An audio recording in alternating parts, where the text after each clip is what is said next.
Two armies on a plain in Apulia on the morning of the 2nd of August. The river between them is the Aufidius. It is shallow in August. A man can ford it. The Roman camp in the foreground holds 8 legions, the largest single-field army the Republic has ever fielded. 86,000 men by Polybius's count. The Carthaginian camp on the far bank holds roughly 50,000. Before the sun sets on this plain, between 48 and 50,000 Roman soldiers will be dead. The Carthaginian dead will number fewer than 6,000. This is the story of how that happened and of why it did not end the war it should have ended. 21 years before Cannae, in Carthage, a Carthaginian general about to leave for Spain asked his 9-year-old son to swear an oath. Polybius preserves the scene on the authority of Hannibal himself, who told it later to Antiochus III of Syria. The general was Hannibal Barca. He had fought the First Punic War to its bitter close in Sicily and held the line in the mercenary revolt that followed. He believed Carthage had lost the war it should have won and would lose the next one if it did not prepare differently. The oath was a vow that the boy would never be a friend to Rome. The boy was Hannibal. He kept it. For the next 18 years, the Barcid family rebuilt Carthaginian power on the Iberian Peninsula. Spain was the resource that the First Punic War had cost them. The peninsula's silver mines produced more bullion per year than any other source in the Mediterranean world. Hamilcar founded Acre Luke. Hasdrubal the son-in-law founded New Carthage, modern Cartagena, and built it into the second city of the Carthaginian world.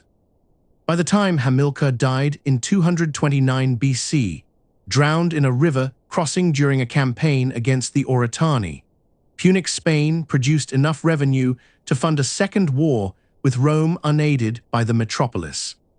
Hasdrubal the son-in-law was assassinated in 221 BC. The army in Spain elected Hannibal commander by acclamation. He was 26. Livy describes him: no toil could fatigue his body or vanquish his spirit. He could endure either heat or cold. He ate and drank to satisfy nature, not for pleasure.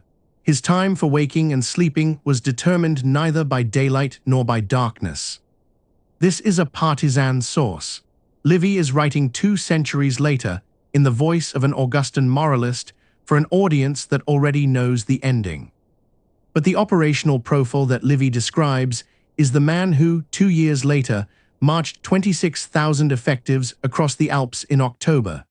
The casus belli was Saguntum. Saguntum was an Iberian town in the Carthaginian sphere, south of the Ebro, but allied to Rome.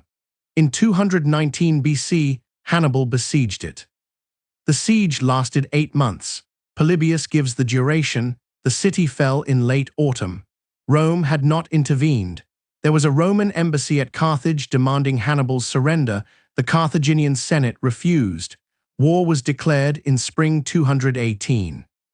Hannibal did not wait for the Roman armies to come to Spain. He took his army north, through southern Gaul, across the Rhone, into the foothills of the Alps, and across an alpine pass in October. The pass has been argued over for 2,000 years. Polybius says he marched it himself. Modern scholarship has not settled the question. What is certain is the cost. He had left New Carthage in spring with somewhere between 50,000 and 90,000 effectives, depending on which source you read. Polybius, who claims to have read a bronze inscription Hannibal himself set up at Lasinium, gives 20,000 foot and 6,000 horse at the foot of the Alps on the Italian side. He had lost more than half his army on the march. The army that crossed the Alps was not the army that fought at Cannae. What restored it was Gaul. The Boii and the Insubers, the great Gallic peoples of the Po Valley, had been in revolt against Rome for 2 years. Most of Hannibal's infantry losses at the Alpine crossing were replaced by Celtic levies before the first major engagement.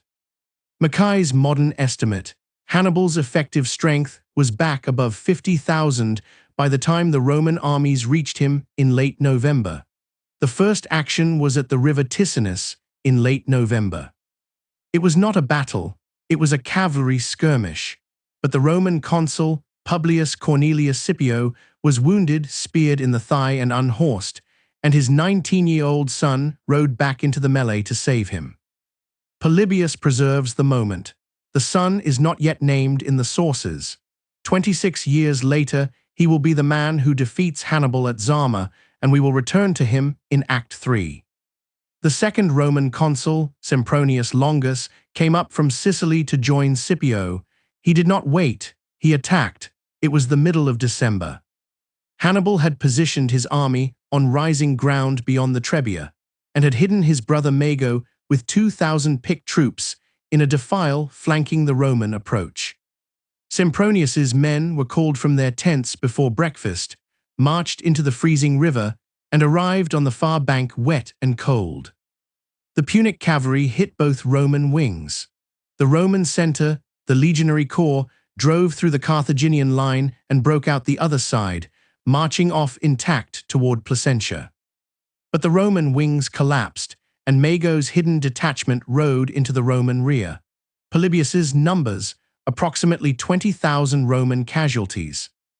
The first major engagement of the war ended with 20,000 Roman dead and most of Italy north of the Apennines lost. The elephants did not survive the winter. Of the 37 that had reached Italy after the Alps, most were dead before spring. Polybius records that one remained alive when Hannibal crossed into Etruria in April, and it was the one Hannibal himself was riding when he lost the sight of his right eye to ophthalmia in the marshes of the Arno. The Alpine elephants had been a gamble. By the time the Third Roman army came to meet him, they were gone. After Trebia, Hannibal moved south into Etruria. The new Roman consul of 217 was Gaius Flaminius, a popularis, a man who had won his consulship over senatorial opposition and a man in a hurry to engage. Hannibal led him on through the marshes of the Arno, past Faesulae toward Lake Trasimene. Flaminius followed without scouts. The trap closed at dawn. Polybius describes it. The Carthaginians had been positioned on the wooded heights in the night, in 3 concealed bodies. As the rear of the Roman column entered the defile, the order was given. The Carthaginian forces poured down the slope onto the marching Romans at 3 points simultaneously. The Romans, marching in column, could not form line. The lake was on their right, the hill was on their left. There was nowhere to deploy. 15,000 Romans were killed. 5,000 were captured. Flaminius himself was killed in the press, Polybius says, by an Insubrian Gaul named Ducarius, who had recognized him and dedicated himself to the killing. The remnants of his army, some 4,000 cavalry under the propraetor Gaius Centenius, were tracked down 4 days later and destroyed. In 10 months, Hannibal had killed 2 consuls, destroyed 3 Roman field armies, and brought the Carthaginian standard to within 5 days' march of the city. In Rome, the Senate did something it had not done in 30 years. It appointed a dictator. The dictatorship in the Roman Republic was a constitutional emergency office. 6 months' tenure, plenary imperium, no appeal of his decisions to the people. The last man to hold it had been a man called Quintus Lutatius Circo in 249 BC. The dictator appointed in 217 BC was Quintus Fabius Maximus Verrucosus, a senior senator in his 60s, twice consul of the Fabian gens. Polybius and Livy agree. Fabius was chosen because he was old, slow, and unfashionably cautious in a city that was, just then, terrified. The Romans also did something else. The Decemviri Sacris Faciundis, the 10-man priestly board responsible for consulting the Sibi line books, were instructed to find a remedy. The remedy was the ver sacrum, the sacred spring. A formal vow. If the Republic was preserved through the war, then everything born in the following spring among the herds of Italy would be sacrificed to the gods at the right time. The Romans had borrowed the practice from their Italic neighbors. It was the first major religious response to the war. It would not be the last. Fabius's strategy was simple. He would not give Hannibal a battle. He would shadow the Carthaginian army. He would deny it forage by harassing its detachments. He would not engage it on open ground. This was unpopular. The Roman citizen body did not yet understand why their dictator was watching the enemy burn their fields without fighting him. Polybius defends Fabius's strategy. It was, he says, the only strategy that could work, given that no Roman army was at that moment capable of beating Hannibal in pitched battle. But Polybius is writing for an audience that already knows the war was won. The Romans of 217 BC did not know that. Fabius's magister equitum, his deputy, his master of the horse, was Marcus Minucius Rufus. Minucius did not agree with the Fabian policy. Late in 217, while Fabius was away in Rome on religious business, Minucius engaged a Punic foraging party near Gerunium and won a minor skirmish. He sent dispatches to Rome reporting it as a great victory. The tribal assembly, in response, passed a law granting Minucius equal imperium with the dictator. This is constitutionally remarkable. A dictatorship is by definition a single magistracy. The whole point of the office is that there is one decision-maker. To have two co-equal dictators is to defeat the purpose of having one. Fabius, faced with co-equal authority, divided the army. Minucius marched away with his half and was promptly trapped by Hannibal in a defile near Gerunium. He was rescued only by Fabius bringing the other half of the army up at speed. Minucius surrendered his imperium and returned to his subordinate rank for the rest of the dictatorship. He would die at Cannae. Fabius's 6 months expired in the late autumn of 217. He returned to Rome and laid down the dictatorship. His policy had been correct. It had also been politically catastrophic. The Roman citizen body had supplied the manpower for 3 years of disaster. It had paid the war taxes. It had buried its sons. It would not accept a 4th year of shadow warfare. The consular elections of spring 216 were fought on this question. The 2 consuls elected for 216 BC were Gaius Terentius Varro and Lucius Aemilius Paullus. Varro was a wealthy plebeian, the son, Livy says, of a butcher, with a strong popularis platform and no significant military distinction. He had been a praetor in 218 and was elected consul on a program of immediate, decisive engagement with Hannibal. Paullus was a patrician of the gens Aemilia. He had been consul in 219, had triumphed for his campaign in Illyria, and was a serious soldier. The Senate's preferred candidate had been a different man entirely. Varro was elected against the Senate's wishes. Paullus was added by the Senate's arrangement to provide a check. The 2 consuls disagreed about everything. They disagreed about strategy. They disagreed about pace. They disagreed about whether to engage at all. Polybius gives the dynamic precisely. Varro pushed for battle. Paullus held back. The Senate had given them an unprecedented command arrangement. Each consul would hold supreme imperium on alternate days.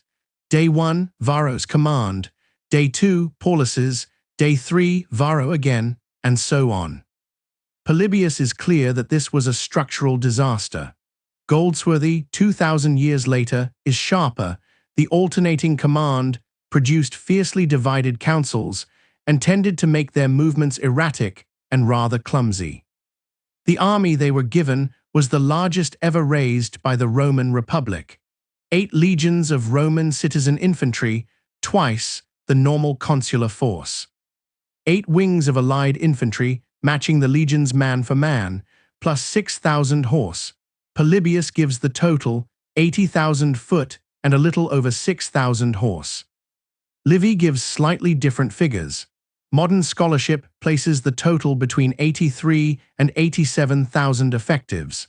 It was, by some margin, the largest single-field army the Republic had ever fielded. The Senate had decided that the Fabian strategy had failed, that public morale required a decisive engagement, and that the way to ensure decisive engagement was to give the consuls so large an army that they could not lose. The Romans marched south through the height of the Italian summer. Hannibal had moved out of winter quarters at Gerunium in early summer. He marched east into Apulia to a small fortified town near a river on a level plain.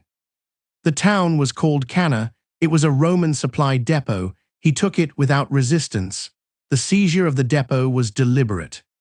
By taking a Roman supply post in the South Italian heartland, Hannibal forced the Romans to come and recover it. He had chosen his ground. The plain east of the citadel was open. It was wide enough to give him room to maneuver. The river bounded it on one side. The Roman army, when it arrived, would have to deploy in country that suited the Carthaginian cavalry. It was the 2nd of August. The Romans had built 2 camps. The larger camp held about 2/3 of the army on the south bank of the Aufidius. The smaller camp, with the remaining third, was on the north bank. The reasoning was sound enough. With 2 camps, the army could draw water from both banks of the river without leaving its position. Hannibal had only 1 camp, and his foragers had to come down to the river under arms. For 2 days before the 2nd of August, cavalry skirmishes had taken place along the river bank. The Carthaginian cavalry had the better of them, but only marginally. On the morning of the 2nd, Varro held command. It was Varro's day. He gave the order to deploy. The Roman tactical doctrine of the 3rd century BC was the triplex Achais. The legion in battle formed 3 successive lines. The Hastati, younger men with throwing spears, in the front rank, the Principes, heavier infantry, in the second line, and the Triarii, the oldest and most experienced, with the long thrusting spear, in the third. Each line was made up of maniples, small units of about 120 men, separated by intervals. The point of the arrangement was flexibility. A line under pressure could fall back through the intervals to be relieved by the next line. Maniples could pivot independently. The formation gave the Roman foot its characteristic ability to react to local pressures. It was the formation that had defeated Pyrrhus. It was the formation that had won the First Punic War. It was the formation that, on the morning of the 2nd of August, Varro abandoned. What Varro ordered was unprecedented. He kept the 3-line structure nominally, but he compressed it.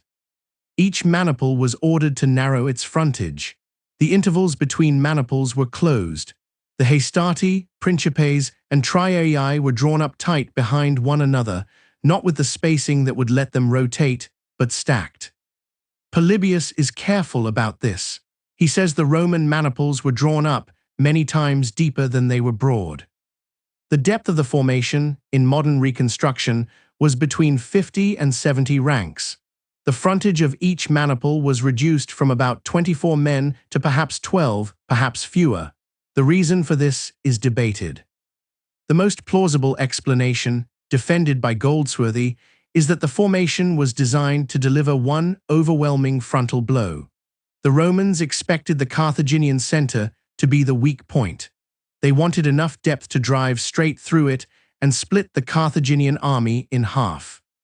The standard Roman tactical flexibility was, on this morning, deliberately surrendered for the sake of mass.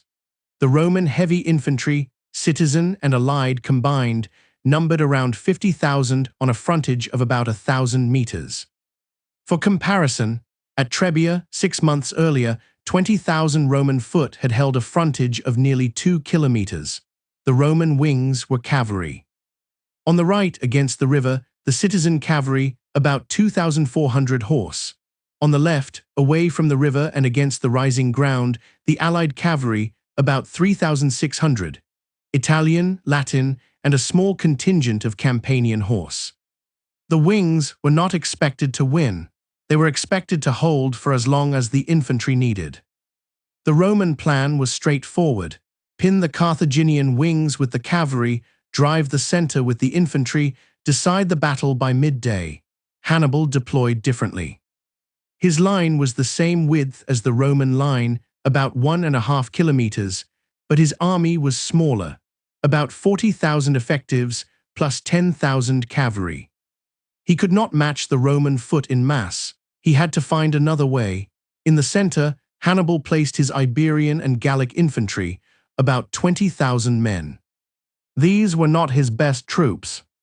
His best troops were the African heavy infantry, the Libyans, who at this point in the war had been re-equipped with captured Roman mail and Italian-style shields taken at Trebia and Trasimene.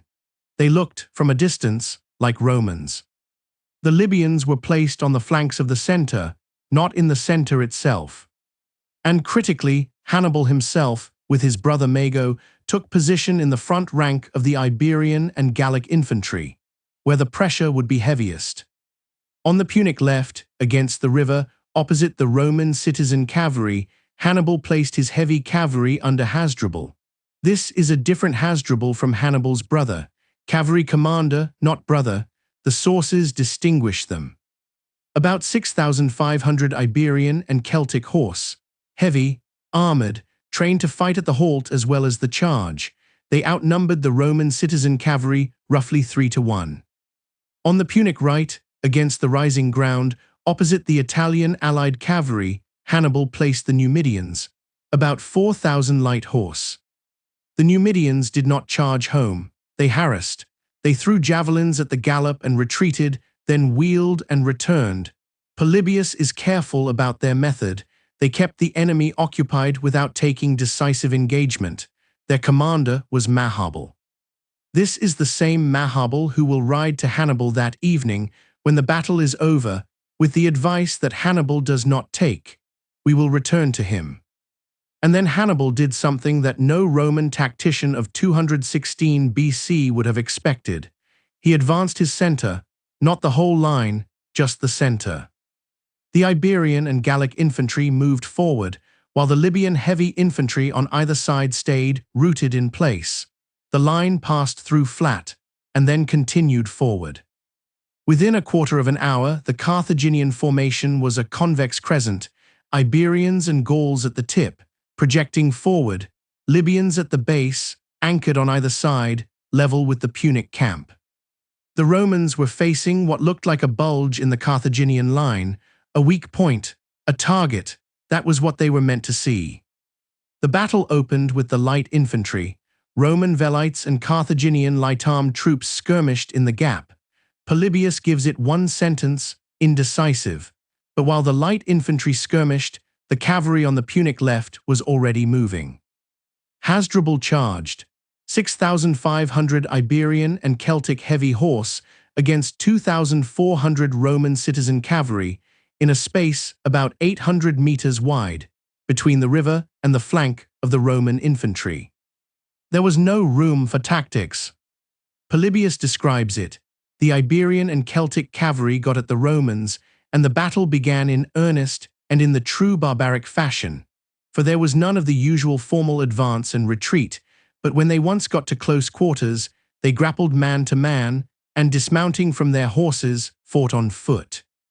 The Carthaginians got the upper hand, killed most of their opponents on the ground. The Romans who could mount up and retreat were chased along the river bank. The Roman citizen cavalry was destroyed in the first half-hour of the battle. The Carthaginian heavy cavalry, having destroyed the Roman cavalry on the river flank, did not pursue. They did not chase the broken Romans along the riverbank, scattering for plunder, breaking up. They rallied, they reformed, and they rode across the back of the Roman foot, 3,000 meters to the other end of the field, toward the Numidians on the Punic right. This was Hannibal's order. The instructions Hasdrubal had received before the battle were specific: break the citizen cavalry, do not pursue, ride to the other wing. Roman cavalry of the period and most cavalry forces of the Mediterranean would have pursued. Plunder lay on the riverbank, glory lay in the chase. Hasdrubal's horsemen did neither, they obeyed. On the other wing, the Numidian skirmish was already in its second hour. The Italian allied cavalry on the Roman left, 3,600 horse, was facing 4,000 Numidians who would not stand to fight. The Numidians slipped in and out. They threw javelins, they wheeled, they returned. Polybius describes their method as harassment without decision. They neither inflicted nor received much harm, but they yet rendered the enemy's horse useless by keeping them occupied. The Italian cavalry was held in place, unable to either disengage to support the failing center or to charge home and finish the Numidians. And then Hasdrubal arrived. 6,500 fresh heavy cavalry in formation from behind. The Italian allied cavalry, already exhausted by hours of harassment, unable to maneuver, saw the dust of Hasdrubal's column coming up behind them and broke. The collapse was instant. The Numidians pursued the fleeing allied horse off the field. Hasdrubal did not. His heavy horse rallied once more and turned back toward the center, where the infantry battle was now reaching its critical phase. Within 90 minutes of the opening engagement, both Roman cavalry wings had been destroyed. The Roman foot was now on its own. The Roman heavy infantry advanced. From inside the Roman block, the impression was of success. The Carthaginian center was bending backward. The Iberians and Gauls, Hannibal's weakest infantry, were being driven back. The Roman maniples, packed deep, were pressing forward into the bulge. This was what the deep formation had been designed to do. The men in the front ranks would not have known that the Libyan flanks were still rooted in place, unengaged, watching them advance. They believed they were winning. This is what Hannibal had built the formation to do. The Iberians and Gauls did not rout. They yielded ground in disciplined fashion under the personal command of Hannibal and his brother Mago in the front rank. They fell back step by step, keeping their formation intact, the line passing through flat and continuing to bow backward. The Roman foot drove deeper. What had been a convex crescent pointed at the Romans was now a concave one, opening to receive them.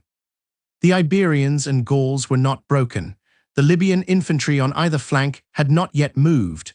The Roman foot was no longer driving forward against a yielding line. It was pressing into a pocket. It would take a few more minutes for the Romans in the front ranks to understand this. It would take longer than that for the men in the rear, packed 70 ranks deep, to understand it at all. And then Hannibal gave the order to the Libyans. The Libyan heavy infantry on the Punic left flank pivoted inward.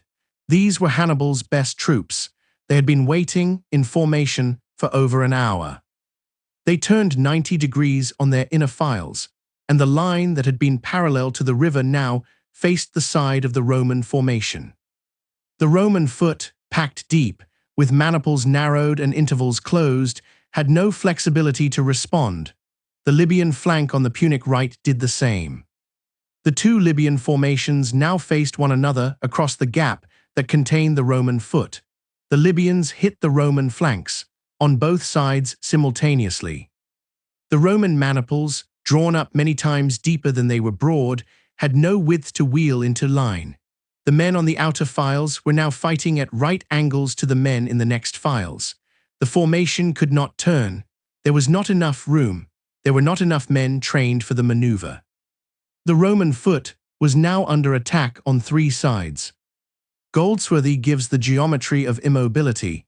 The deep and closely packed formation they had adopted worked against them, merging the individual maniples into an unwieldy crowd, utterly incapable of reacting to a changing situation. Hasdrubal returned. His heavy cavalry, having destroyed both Roman cavalry wings, rode in from behind the Roman foot.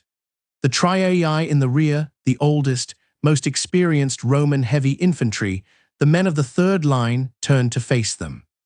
But they were packed too tightly to deploy. The formation behind them was too dense. The rear ranks of the Roman bloc, ordered 70 deep, could only fight the men immediately ahead of them. There was no room to form a rear-facing line. Polybius again, Hasdrubal, after almost annihilating the cavalry by the river, came up to support the Numidians, and after putting the rest of the allied cavalry to flight, charged the Roman legions on the rear, and harassed them by hurling squadron after squadron upon them at many points at once.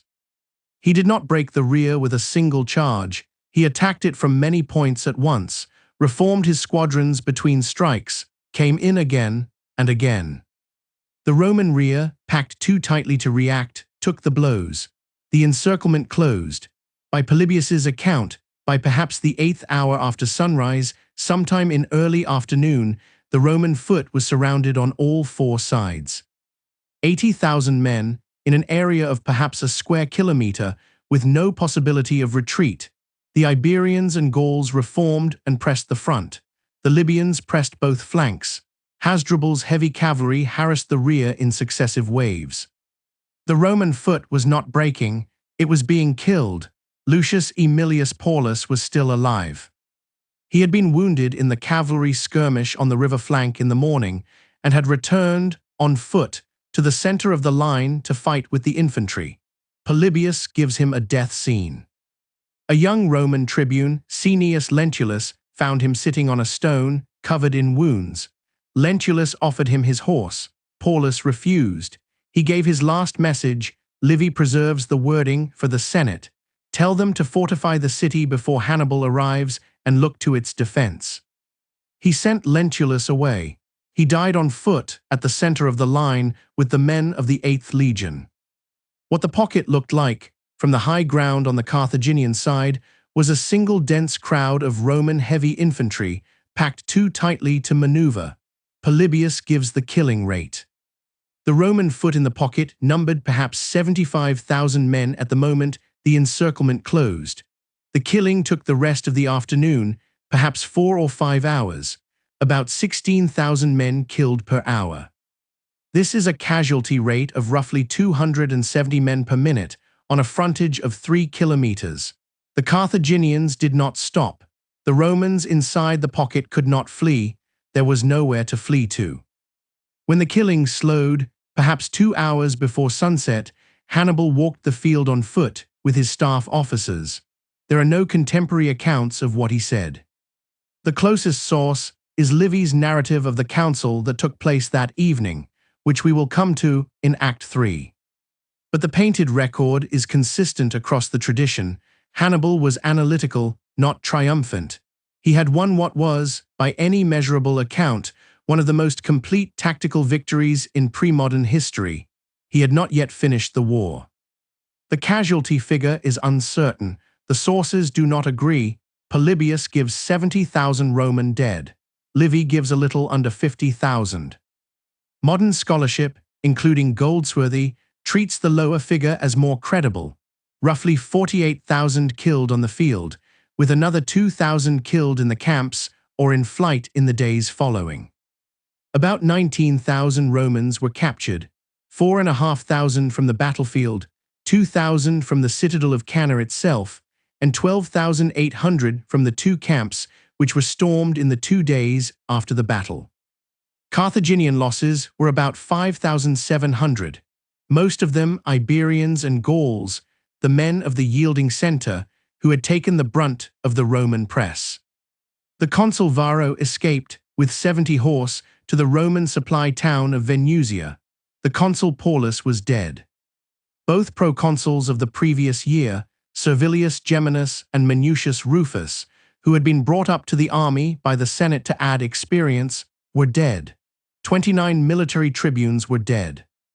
80 senators of a Senate of 300 were dead. It was the worst single-day defeat in the history of the Roman Republic. It would still be, 2,000 years later, the worst single-day Western casualty figure until the first day of the Somme. That evening, in the Carthaginian camp, Hannibal called a council. Mago, the cavalry commander, not Hasdrubal, urged Hannibal to march on Rome immediately. The road was open. The Roman field army had ceased to exist. Give him the horsemen, Livy says, and Hannibal would dine on the Capitol within 5 days. Hannibal refused. Mahabal's answer became the most famous sentence attached to the battle. Vincia Skis, Hannibal, Victoria Utinescis. You know how to win a victory, Hannibal. You do not know how to use one. The scene is in Livy, not in Polybius. Livy is writing in the Augustan period, in a tradition that wanted Hannibal to be both a tactical genius and a strategic failure. The Mahabal speech serves that frame neatly. But the fact that Hannibal did not march on Rome is documentary on every source. Why he did not is debated. The modern consensus is that Mahabal was wrong. The road to Rome was 320 kilometers. Hannibal had no siege engines, and no engineering capacity in his Punic or Gallic troops to construct any. Goldsworthy gives the strategic calculation: even if Hannibal had marched, he could not have invested Rome. The city's circuit was too long, his army was too small to seal it, and the surrounding Latin colonies, Venusia, Beneventum, Praeneste, Tibur, had not defected. His strategy was different. He did not believe that Rome could be taken by storm. He believed that Rome's Italian alliance system could be made to defect, and that without its allies Rome would not be able to sustain the war. The next 12 months would be his best opportunity to make that happen. By morning of the 3rd of August, the Carthaginians had taken about 19,000 prisoners. About 4,500 from the field, 2,000 from the captured citadel of Cannae itself. The remainder, 12,800, from the 2 Roman camps, which were stormed without serious resistance on the day after the battle. The prisoners were divided. Roman citizens, soldiers of the Roman legions, were held separately from the Italian allied troops. This was deliberate. The Carthaginians collected the rings. Roman citizens of the equestrian order, the equites, wore gold signet rings. These rings carried the family seal. They were used for sealing wills, contracts, letters. After the battle, the Carthaginian camp service collected the rings of the Roman dead. By order of Hannibal, they were sorted and counted. Livy says the count was 1.5 bushels. Polybius gives no figure. The rings were sent to Carthage as evidence of the scale of the victory. The reason this matters is that the rings are how the Roman state, weeks later, would know which of its senatorial and equestrian families had been wiped out. 80 senators dead is the figure preserved by Livy, about a quarter of the curial class. The accounting was, in the literal sense, by signet. Hannibal sent a ransom delegation to Rome, 10 Roman prisoners, on oath, to negotiate the ransom of the survivors. The price was 3 minae of silver per legionary, 2 minae per allied infantryman, half a mina per slave attendant. The total was about 300 talents of silver, a substantial sum but payable. The captives' families would have been willing to find it. The state, if it had cooperated, could have raised it without difficulty. The Carthaginian expectation, based on universal Mediterranean precedent, was that the negotiation would succeed and the captives would be released. The delegation rode north toward Rome. The first messenger reached Rome before the delegation did. There had been earlier dispatches, in the days before the battle, reporting that the consuls were facing Hannibal near Cannae. The city had been tense for a week. The messengers were expected. The dispatch the gate guard at the Porta Caepna read on the evening of 4 August was not what had been expected. Polybius preserves the form. The dispatch said simply that the army had been destroyed in battle. The consul Paullus was dead. The consul Varro was missing. The enemy was somewhere in Apulia. The disposition of the survivors was unknown. The gate guard sent the dispatch up to the Senate. The runner went on to the Curia. Livy's account of the following days is unusual in his work for its restraint. He says that the Senate ordered the gates of the city closed. He says it forbade public mourning. He says it forbade women to leave their houses for the first 30 days, on the grounds that the spectacle of mass grief would damage civic morale. The first instinct of the Roman state, on receiving the news of Cannae, was to control what the news could be made to mean. Casualty lists were drawn up at the Curia.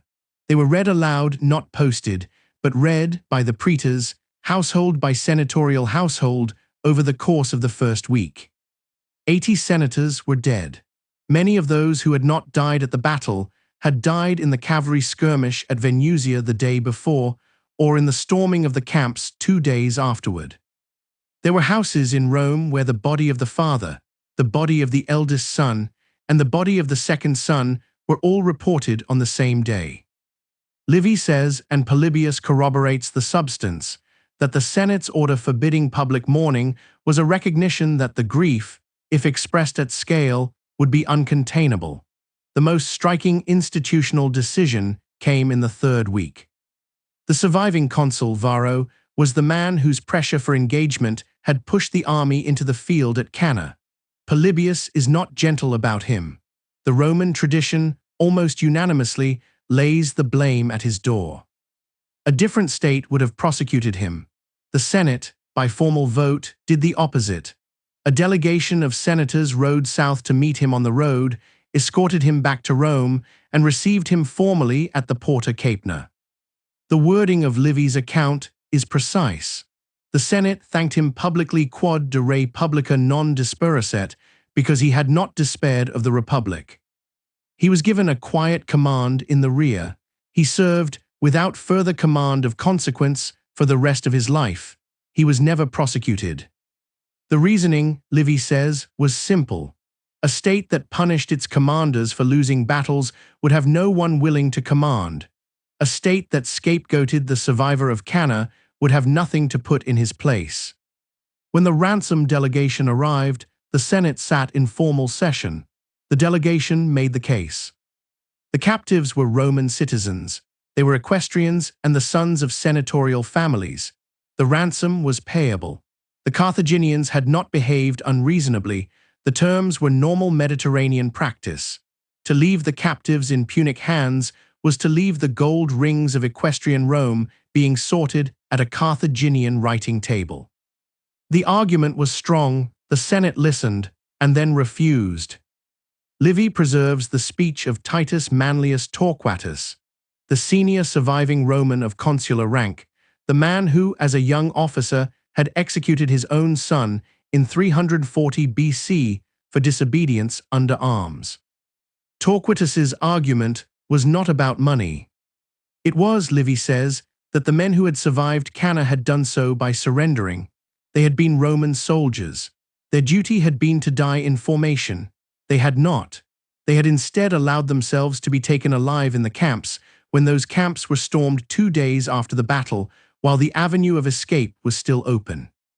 To ransom such men, Torquatus argued, would be to teach the Roman citizen body that surrender was rewardable. It would corrupt the Republic's military discipline more permanently than Cannae itself had damaged it. There is a counter-speech in Livy's account, given by a senator named Lentulus, possibly a relative of the tribune who had offered Paullus his horse.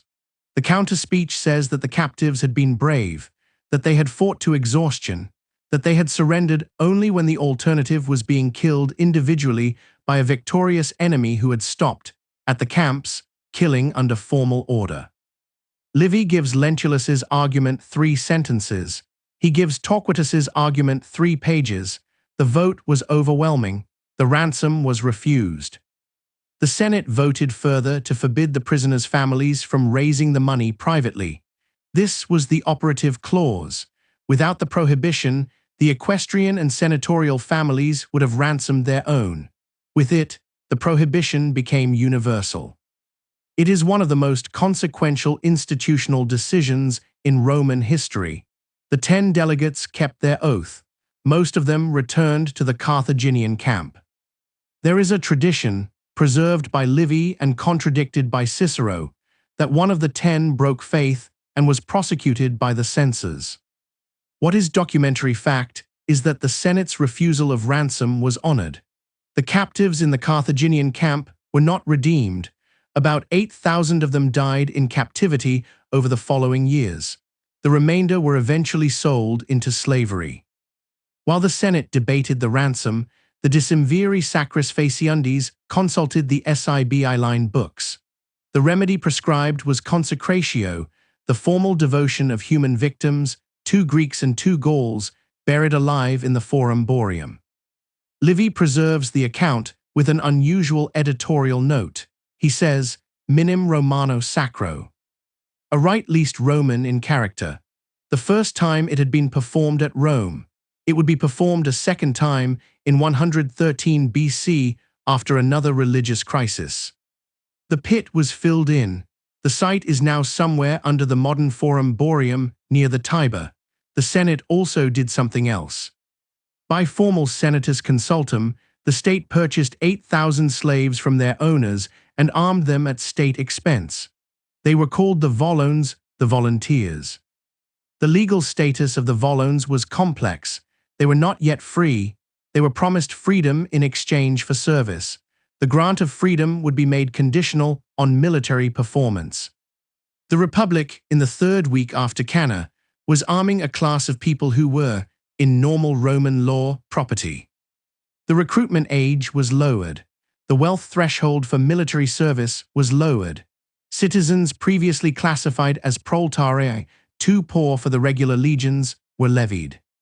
Polybius gives the calculation in a single line. Rome would defend itself with anyone who could carry a sword. Within 10 days of the news arriving in Rome, the Senate appointed a second dictator of 216. Marcus Junius Pyrrha.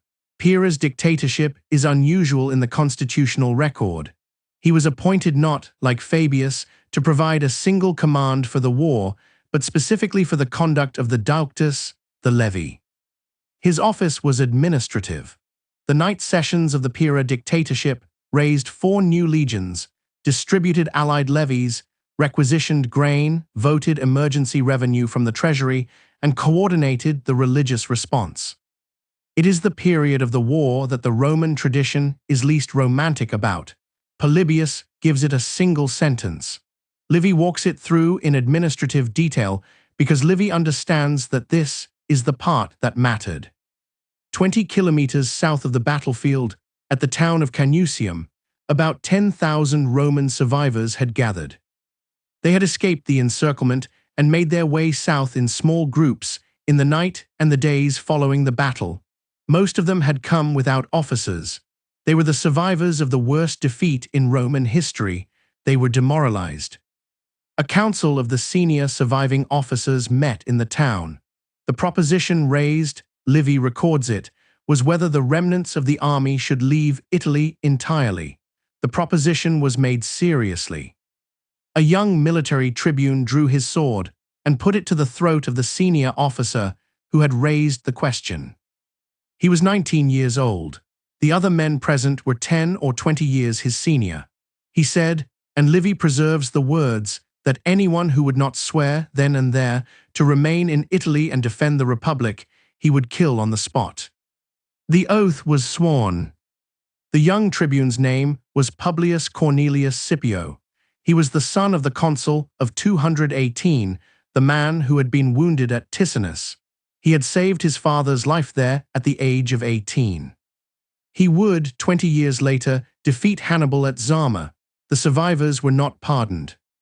By formal vote of the Senate and the people, they were constituted as 2 new legions, the legions Cannenses, the Canna legions, and exiled from Italy for the duration of the war. They would serve in Sicily and Africa. They would not receive the standard veterans' discharge bonus. They would not be permitted to winter on the Italian mainland. Goldsworthy gives the duration. Most of these men served for 14 years before they were finally discharged at the end of the Hannibalic War. It was a punishment that in practice exceeded the original sentence. Most of them died on garrison duty before they ever returned home. Robert O'Connell's modern monograph, The Ghosts of Cannae, is built around them. The news of Cannae reached Capua within a week. Capua was the second city of Italy, wealthy, old, independent in tradition, allied with Rome since 343 BC, but uneasily. The Capuan oligarchy met. The decision was made by the Medices, the city magistrates, that Capua would defect. The terms negotiated with Hannibal were generous. Capua would remain self-governing, would not be required to billet Carthaginian troops in private houses, would retain its own laws. Hannibal accepted. Mackay gives the strategic significance. Capua was the largest single defection of the Hannibalic War.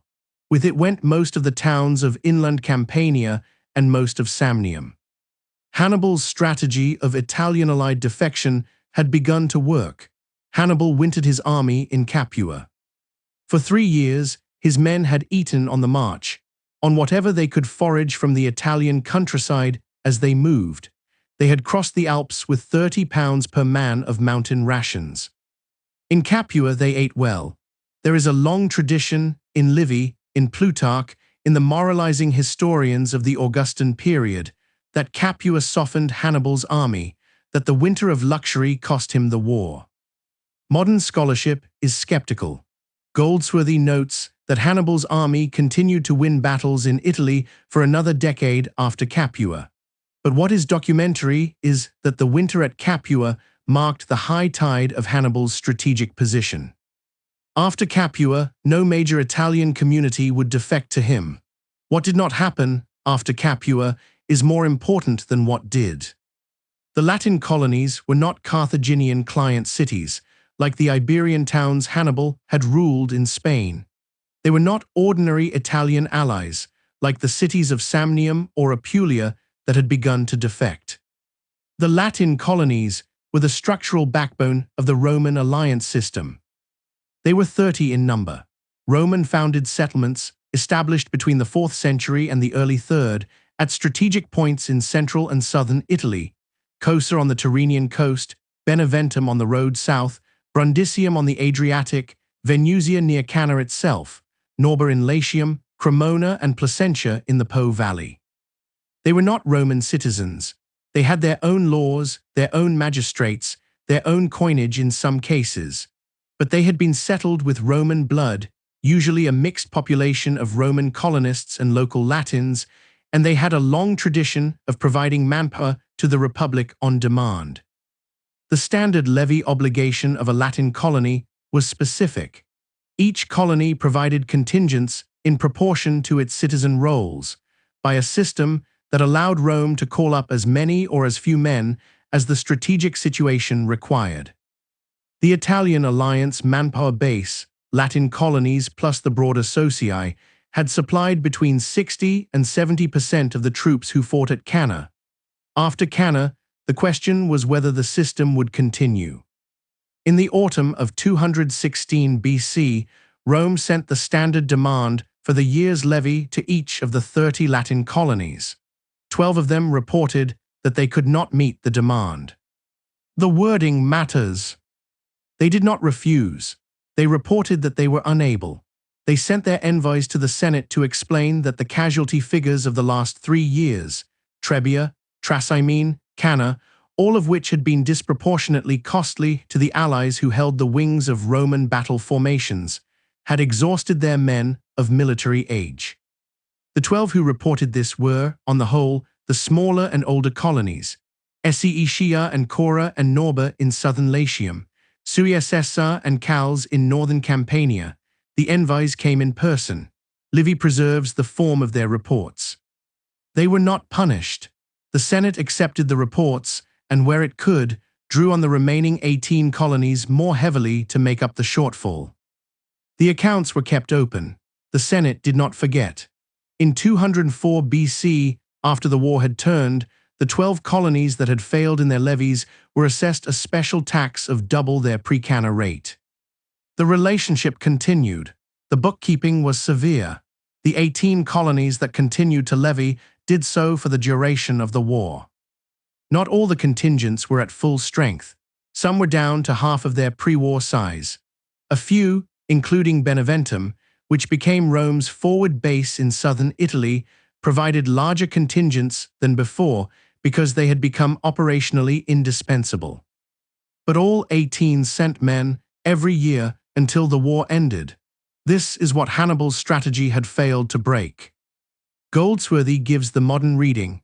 Hannibal's plan, formed before he ever crossed the Alps, had assumed that the Italian alliance system was held together by Roman compulsion and was vulnerable to a successful demonstration of Roman weakness. The demonstration of Roman weakness, in the form of Trebia, Trasimene, and Cannae, was provided. The alliance system did not break. Hannibal had misread the structure. What held the Latin colonies in place was not Roman force. It was 3 centuries of accumulated practice, shared magistracies, intermarriage rights, mutual legal recognition, joint military service, common religious cult. The Latin colonies were not Rome's clients. They were, by 216 BC, structurally part of Rome. When Hannibal demonstrated that Rome could be beaten in the field, the Latin colonies treated the demonstration as a problem to be solved, not as a permission to defect. Hannibal spent the winter of 216–215 at Capua, reading the reports of his Italian intelligence network. The reports said that the towns of Samnium and Apulia had defected, as expected. Some smaller communities in Lucania and Bruttium had also defected. Tarentum, the great Greek port of southern Italy, had not yet, but was wavering. The reports also said that the Latin colonies had not defected. The Senate had appointed Marcus Junius Pyrrha as a second dictator and was raising new legions. Marcellus had taken command in Campania and was beginning to harass the Carthaginian foraging. Hannibal's strategic problem was now visible to him in a way it had not been before Cannae. He had destroyed the Roman field army. He had not destroyed the Roman state. The first Roman tactical success against Hannibal in the field came in 215 BC near Nola.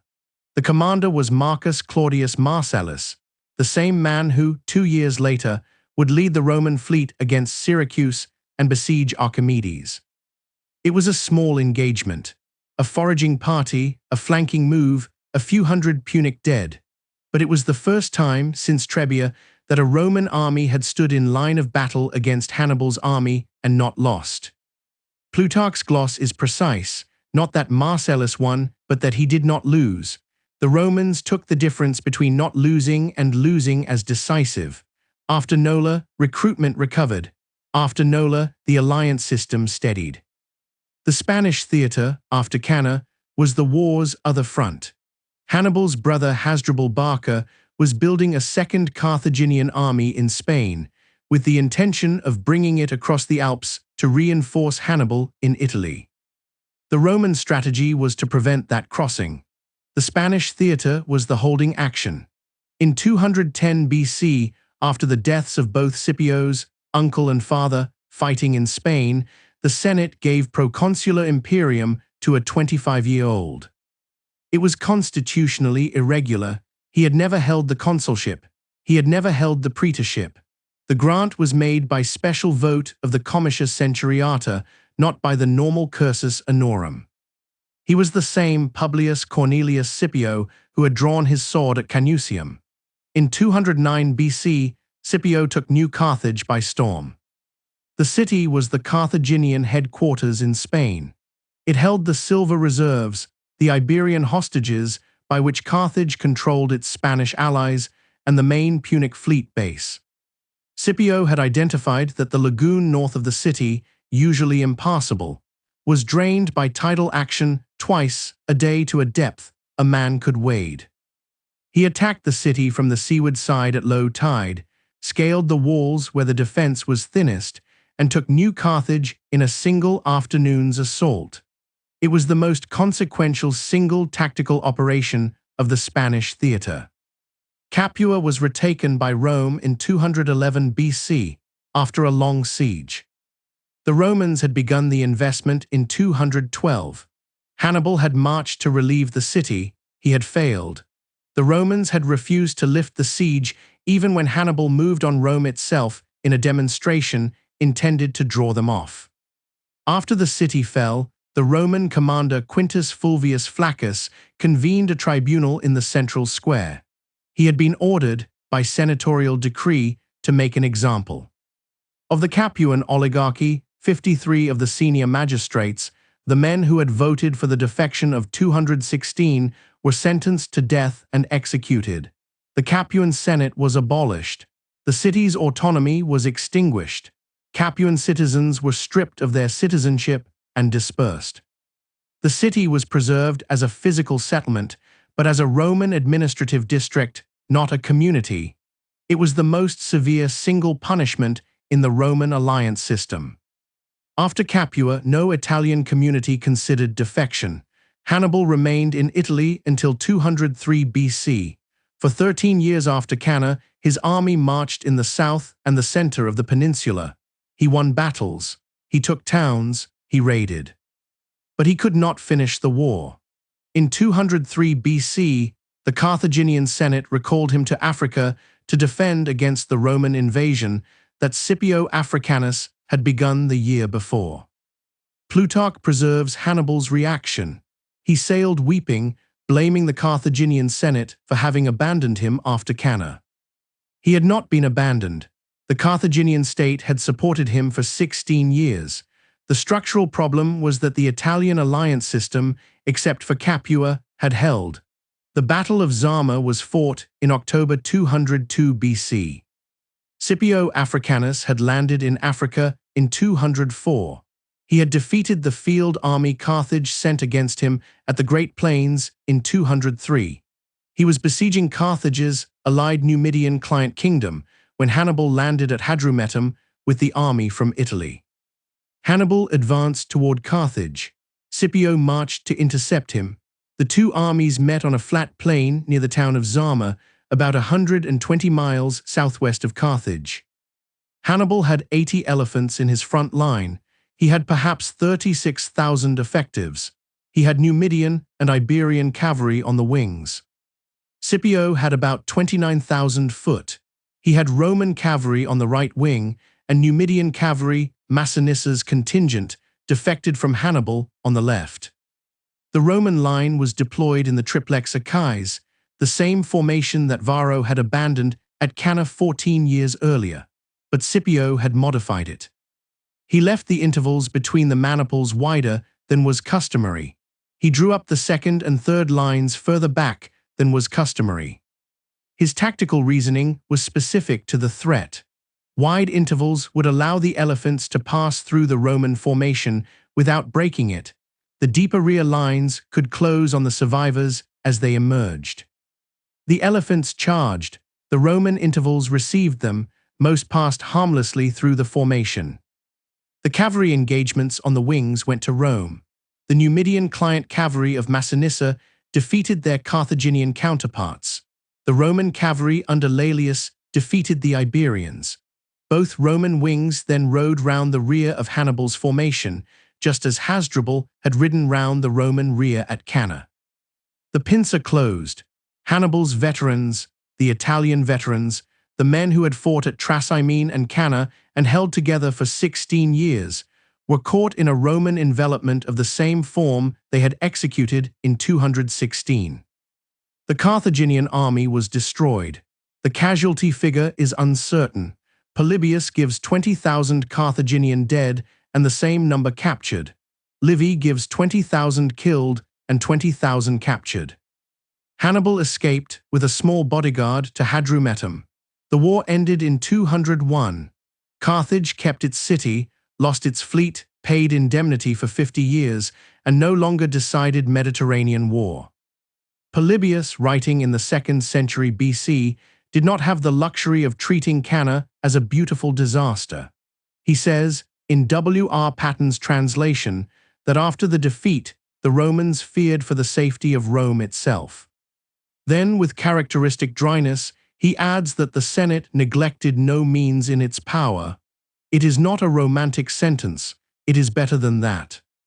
In the paintings we have seen what those means looked like when stripped of grandeur: wax tablets, tired clerks, requisitioned arms, allied contingents still arriving, empty seats that did not stay empty for long. We have also seen what they cost. A mother at a household shrine does not need a constitutional explanation. A child's grave is not an argument. The afternoon of 2 August 216 BC has been studied in the West for 2,200 years. Schlieffen drafted the German invasion plan for France in 1905 with the battle's map open on his desk. The German commanders of the Second World War referred to their operational ambitions as Kesselschlachten, cauldron battles, after Hannibal's pocket. In 1991, General Schwarzkopf cited Cannae as the inspiration for the left hook in the Gulf War. So we end where the battle was won, not where the war was settled. The modern Apulian plain gives no verdict. The Ofanto is green and narrow. The wheat moves in ordinary wind. On the low ridge, Candela Battaglia has become stone, grass, and distance. Polybius wanted his readers to notice institutions. The painting asks something quieter, to notice that they were made of people and that many of those people did not come home.